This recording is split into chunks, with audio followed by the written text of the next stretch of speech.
Stewart Florsheim has been widely published in magazines and anthologies. He was the editor of Ghosts of the Holocaust, an anthology of poetry by children of Holocaust survivors, published by Wayne State University Press in '89. Stewart also wrote the poetry chapbook, The Girl Eating Oysters, from Two River, 2004. In 2005, Stewart won the Blue Light Book Award for The Short Fall from Grace from Blue Light Press, 2006. His collection, A Split Second of Light, was published by Blue Light Press in 2011 and received an honorable mention in the San Francisco Book Festival in the spring of 2011. Stewart's newest collection, Amusing the Angels, won the Blue Light Press's award in 2022. You can find out more at stewartflorsheim.com. Please welcome Stewart Florsheim. Thank you, Sandy. That was a great introduction, and thank you all for being here. I will mostly be reading poetry from my new book, Amusing the Angels, that came out exactly a year ago in January 2023, and then I will also add a couple of new poems. A fair amount of the poetry that I write is called ekphrastic poetry, which is poetry based on art, like paintings or photographs, etc.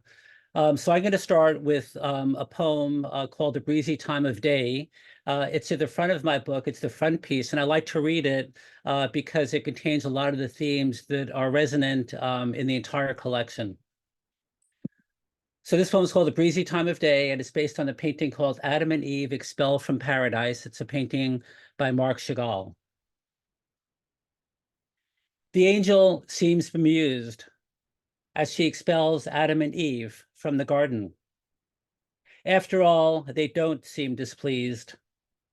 They see each other for the first time and will soon abandon their embarrassment for joy and, in time, for pain.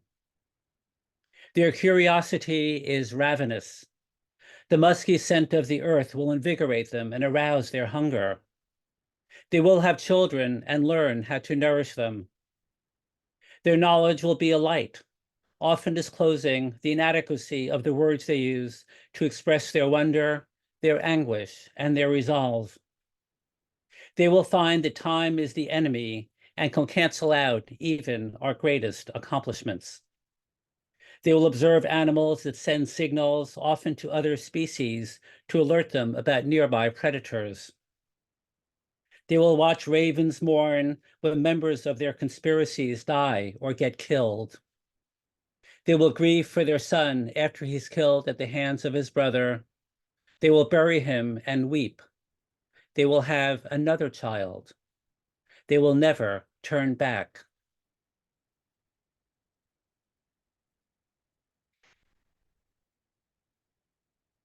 I'm a child of a Holocaust survivor, and about a year and a half ago, I went back to my mom's town, Frankfurt, to install what are called Stolpersteine, which translated means stumbling stones, in front of the house where she used to live. It was a very, very moving ceremony.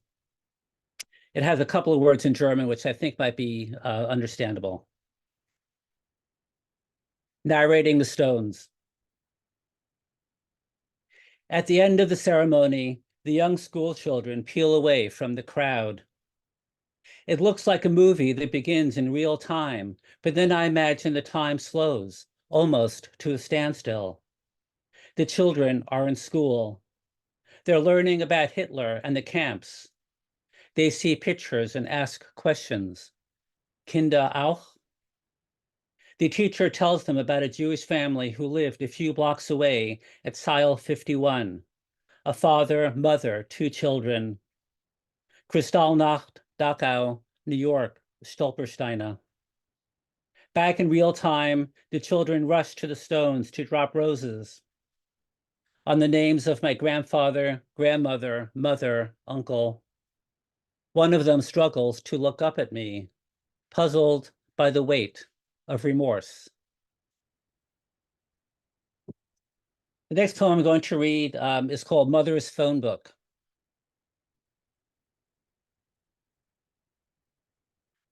I still have it, after all these years. A small binder with tabs for each letter of the alphabet.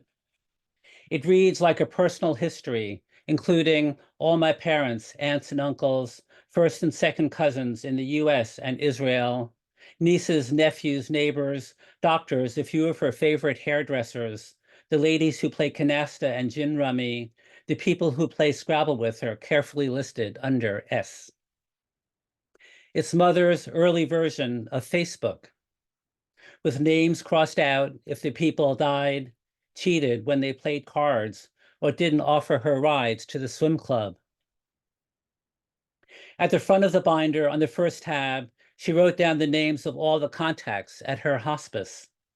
Her hand was shaky. She was scared she might suffocate, the ALS quickly immobilizing her body. Jacob Perlow Hospice, with phone numbers for Jill, Lynn, Wesley, Maura, her nurses, doctor, social worker. At the end, she wouldn't have been able to dial a number or talk to anyone, each word weighed down by its letters. She would have reached for her phone book and it would have fallen to the floor, the rings opening, the pages flying around the room like silent crows. The next poem I'm going to read is called Precipice. It also has a few German words in it, and it's in 3 short sections. 1. In my dream, I wander through the old apartment building. I know all my neighbors are dead, but when I ring their bells and say my name, they open their doors without hesitation. It takes them some time to undo their multiple locks, the police bars, deadbolts, door chains. I wonder if they've been locked up like this for years, most of them refugees from Hitler's Germany, consumed by the fears they secure on their side of the doors. 2. The old ladies pinch my cheeks, even though I'm as old as they were when I lived in the building. They speak to me in German and invite me in, offer me layer cake and Mannerschnitten from Austria. Die Tage sind lang, they say, aber die Zeit geht schnell vorbei. They all know my parents have been ill and ask me how they're doing. I tell them they've been dying for years, but they refuse to let go. 3. The elevator ends on the 6th floor. To get to the roof, I need to climb a flight of steep stairs and push open the heavy metal door. To the south, the George Washington Bridge is lined with traffic. To the west, I can see the Golden Gate. The sun is rising, and I hear a multitude of voices, my children, wife, friends. I can't decipher their words, but the sounds are dissonant and sweet. I'm going to read another poem that I would call an ekphrastic poem. It's based on a photograph. It's a black and white photograph of 2 men, and the photograph, the men in the photograph are double exposed. So it looks as though they're actually looking into each other. And the poem is called Double Exposure. Was the photo, in fact, an accident? The 2 men apparently gazing into each other, admiring qualities each one thought he himself lacked. To be confident walking into a room filled with other men, or to have the ability to turn one's self-doubt into art. Or perhaps the men are simply admiring each other, their openness, sense of humor, irreverence. Perhaps the photo was not an accident, and the men are proud to show their vulnerability. After all, how many men would stand in front of a camera this exposed? All the more so because they are fully clothed, standing under an elm tree in a New York City park, early spring, the trees still bare and regal. I think most poets have a few pandemic poems in their repertoire. This is one of mine. It's called When People Are About to Die. When people are about to die, they like to revisit their surroundings, to make sure, perhaps, that nothing around them has changed. Neighbors still remember who they are. A few days before Mother died, she asked me to wheel her through the hall of the apartment building. She could barely speak, but she pointed, and I understood. We even knocked on a few doors, and the neighbors invited her in and asked her how she was doing. She tried to talk about father as though he was still alive, that we would go back home and he would be there, a warm meatloaf on the table. During the pandemic, I often take strolls through our neighborhood a few times a day. I'm careful to take a different route each time to notice how much the world changes with each walk. There, a blue jay alighting on our liquid amber, a mother pushing her baby in a stroller early one morning, pointing to the full moon disappearing in the sky. Look, she says, look. And this is another take on an ekphrastic poem. It's actually watching somebody watch a painting in a museum. I experienced this in the Belvedere, which is a big mansion and art museum in Vienna. And the poem is called "Woman Takes a Selfie in Front of Klimt's The Kiss." The woman positions herself just so, and then angles her cell phone so she can appear to displace the inamorata. Little does she care about interpretation. The woman in the painting on her knees, suggesting that she might not be equal to the man. Or perhaps Klimt is projecting himself onto the woman and is begging for a kind of love that can, once and for all, end his isolation. The woman's device is on a long stick, and she appears to be dancing with it. Yes, they are partners waltzing in this chandeliered room in the Belvedere, the orchestra playing Strauss's Blue Danube. And when she finds the perfect spot, she stops, slowly closes her eyes, and clicks a pic. Most of that is completely true, except for the music part. I just imagine that.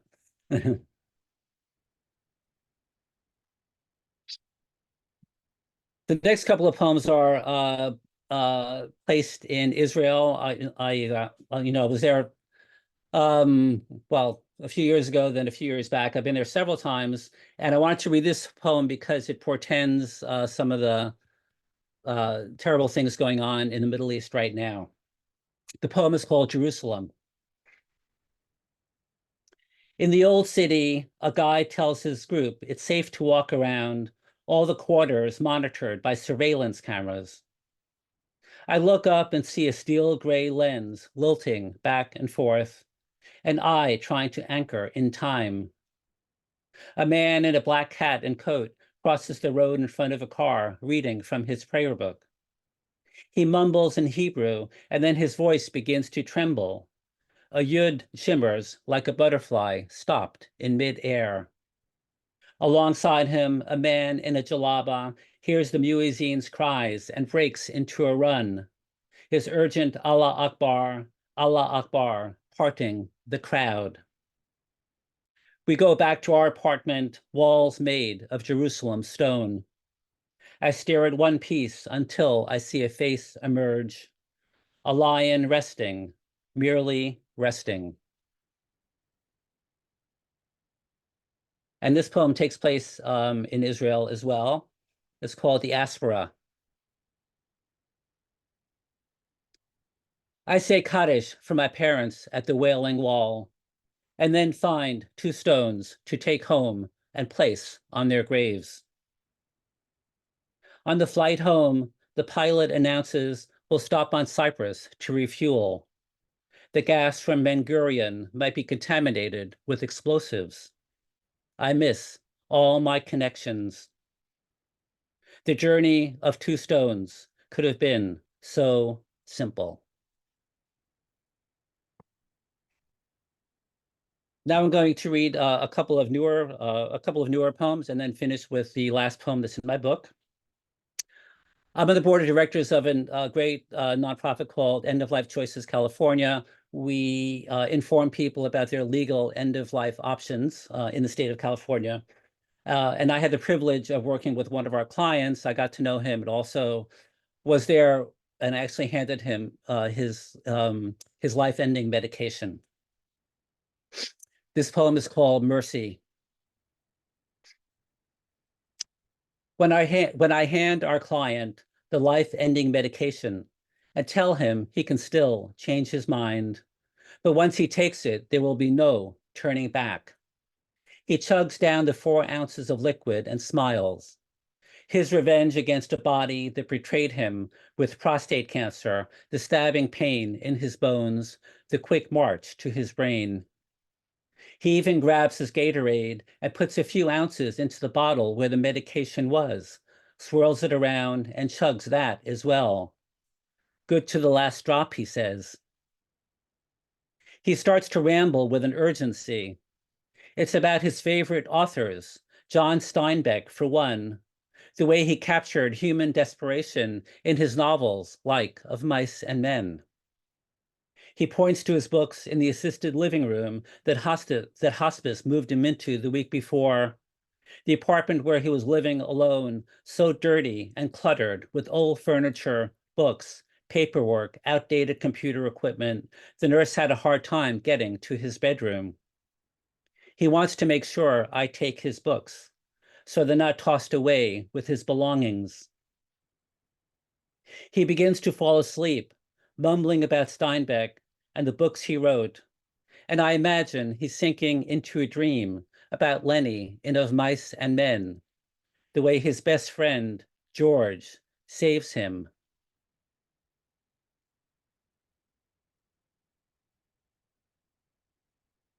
This next poem is called Leitmotif. The same operation on my heart as my father had, a defective valve, my heart straining when it pumps.